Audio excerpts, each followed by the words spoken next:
Hey everybody, it's Kathy here with Virtually Strings, and in this video today, I'm actually going to show you how to restring your instrument. If you ever have a problem where like either you have to change your strings or if a string pops off while you're trying to tune. So we'll go ahead and take a look at that in just a second. So as you can see, I am missing a string right here. I have it right here. I took it off here and I took it off here.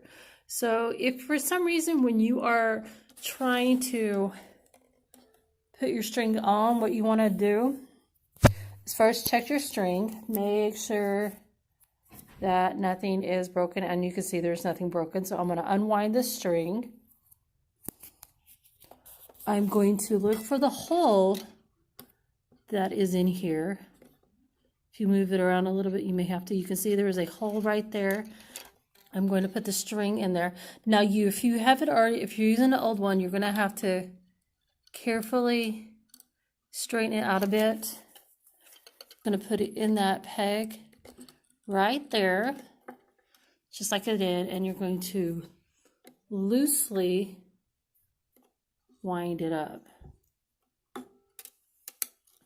And if you notice, I'm making it go closer to the edge.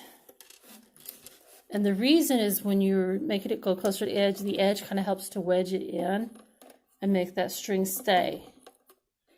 If for some reason your string right here, say it pops out either the fine tuner or the tailpiece, if you have a tuner, you're just going to connect it right here, like I'm doing right here. Okay.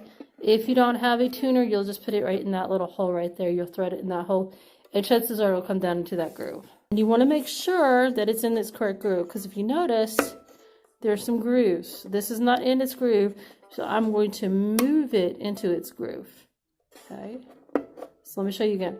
See where it is right there? It's not in the groove, so you just move it. And that's why you don't want to tighten it up too much until you get to it. And then you just do your normal basis of tuning. Okay, everybody, that is how you restring a violin or a viola. If you have any questions or comments, leave them down below. And as always, please like, subscribe, and share this video with others. And I will see you next time.